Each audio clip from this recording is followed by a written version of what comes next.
CBS Y&R Fridays for the 8th of May 2026. Welcome back to our channel, Y&R Family.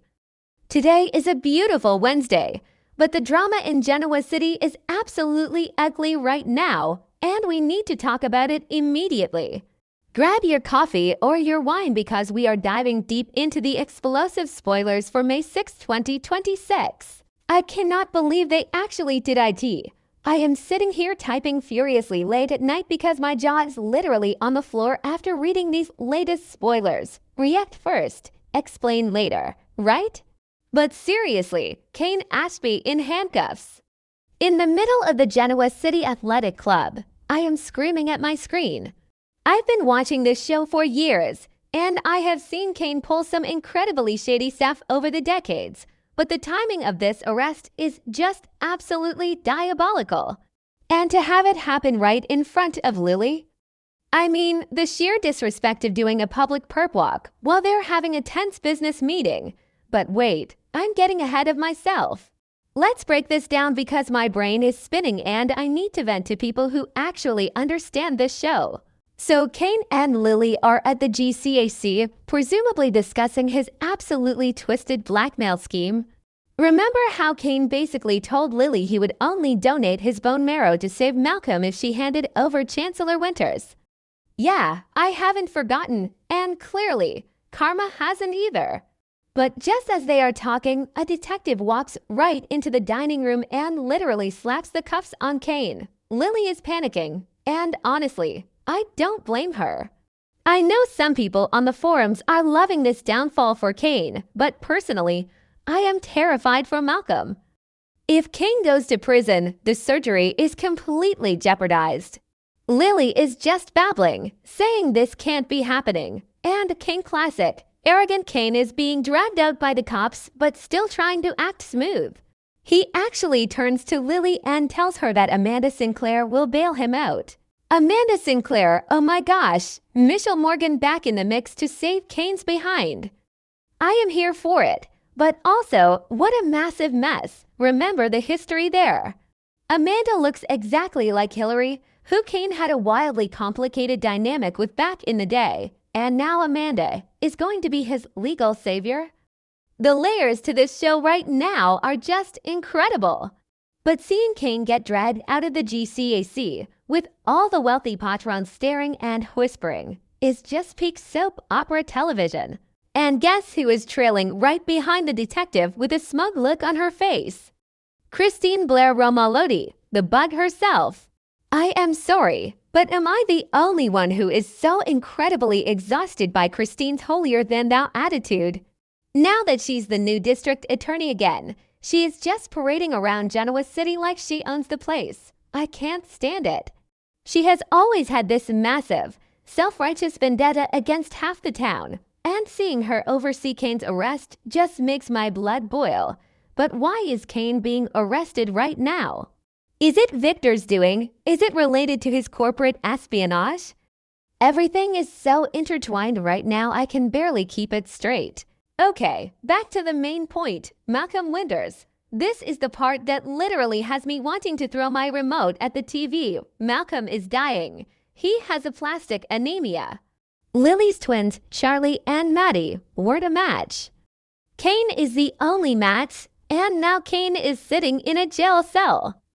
Do the writers hate Malcolm? Because this is just cruel.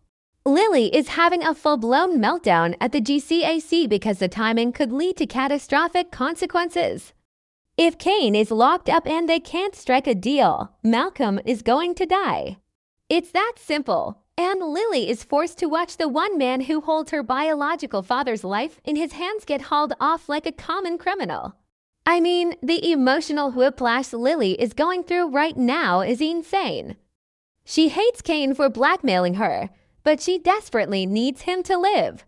It is brilliant writing, I have to admit, but my anxiety is through the roof. But wait, it gets even crazier. Because guess who happens to witness this entire public spectacle at the GCAC? Claire Grace Newman. Yes, our sweet, traumatized Claire is right there, and she immediately springs into action. I have to say, I am loving Claire's character development so much right now. She doesn't just stand there gasping like a background extra. She immediately goes to find Holden Novak. Holden is already dealing with so much right now. He just found out Malcolm is his biological dad. Devin and Nate are being absolute jerks to him about it, and Kane is his boss. So Claire drops this massive bomb on Holden that his boss was just arrested and his biological dad's only bone marrow donor might be locked away forever. Holden is completely torn. The family loyalty versus professional loyalty is tearing him apart. I feel so bad for him, but I love that Claire is the one supporting him through this.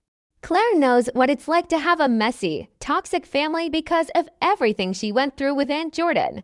So she is the perfect person to guide Holden through this nightmare. I am officially shipping Claire and Holden, by the way. They are so cute together, and they both need someone who understands family trauma. And then Claire does the unthinkable. She goes straight to the belly of the beast. She goes to Victor Newman. I mean, the absolute guts on this girl. Claire marches up to Victor and demands that he put an end to this ridiculousness. She actually tries to use Malcolm's impending death as leverage to get Victor to rethink his actions and drop whatever strings he's pulling. Can we just pause and appreciate Claire standing up to the mustache? Remember when everyone was terrified of Victor and just let him ruin lives without saying a word? Not Claire. She is looking him dead in the eye and telling him his actions are going to kill an innocent man. But let's be real here. Victor Newman is completely unhinged right now. He has no guardrails. Nikki is distracted by the Jack and Diane drama. Victoria is enabling him. And Victor is just running roughshod over the entire town. Am I the only one who thinks Victor won't listen to Claire at all? I mean, he's so obsessed with his own power trips right now. He probably thinks Malcolm's life is just collateral damage in his grand chess game. I am dreading Victor's response, but I am so here for Claire trying to be the moral compass this family desperately needs. Victor has caused so much pain lately, and someone needs to hold a mirror up to his face. Now, let's pivot to the other massive storyline that is making me lose my absolute mind tonight. Phyllis Summers, my queen, the writers really had her arrested too. I know she's already out on bail, but the fact that Victor and Victoria ambushed her with those fake AA emails and got her arrested is just despicable. I've been watching this show for so long, and this is honestly one of the most frustrating things Victor has ever done. He is literally fabricating digital evidence to steal Summers' corp. And of course, Christine Blair is eating it up because she hates Phyllis with a burning passion. It is a total witch hunt. Because let's not forget the history here. Christine has hated Phyllis since the 1990s. Remember when Phyllis ran down Christine and Paul with a rental car? Yeah, Christine certainly hasn't forgotten. So the second Victor handed her those fake emails, Christine probably didn't even bother to verify them. She just saw an opportunity to throw Phyllis in a jail cell and took it. It is so corrupt, and it makes me so angry that Christine gets to play the moral high ground while acting just as vindictive as the people she prosecutes. But thank God for Michael Baldwin. Michael is not just sitting around letting his best friend go down for something a computer generated.